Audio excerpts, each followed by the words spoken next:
all of us carry certain pains, that all of us have wounds inside of us, and each and every day we're trying to make sense of what we do with those wounds. And what I find in our pains is that they often unite us with other people. We've had a situation in our church in the last week where 2 teenagers were killed in a car accident. And it's been amazing to see how the parents of these two young people have been united with the parents of others who have lost children. And it's the uniqueness of that pain that binds them together. And yet so many times when we have that pain and that wound, we just wonder. We wonder where God is in that hurt. Why doesn't God take that away? Why did God allow it?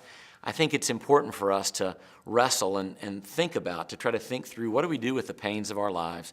How do we make sense of that, especially as it relates to our faith in God? And I'm grateful for the text that Paul writes to the Corinthian church. It's his second letter in chapter 1. And as Paul is writing it, he's somebody who is in a significant amount of pain. The church has made some accusations against him. The people that he loved, he feels like, have kind of betrayed him. And now he's writing this letter to the church. And in it, as he begins, there's almost a wounded tone to it.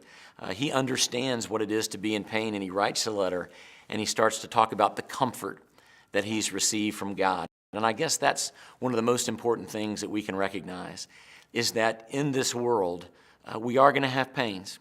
We are going to suffer. Paul, as he begins this letter, he doesn't say anything to the effect of, God, you shouldn't have allowed it. But instead, he says, Christ suffered. Therefore, our understanding is if Christ suffered, then so shall we. If we follow him, if we live in the sinful, fallen world that we do, then there are going to be times when we run into the consequences of what it is to be human. We live in a world where sin and death still reigns, and sometimes we run into it. So there will be suffering, and there will be pain. And when we go through that, the question really becomes not to be angry at God and say, why did this happen? Because God's never going to answer the why question. I go back to John 11 when Lazarus has died and Mary and Martha go running down the road to Jesus and they say, if you had been here, Lazarus, our brother, he would not have died. What happened? And Jesus doesn't answer that question. Instead, Jesus weeps, and then he moves forward even in the grief that he is feeling with Mary and Martha, and he brings Lazarus out of the grave in power.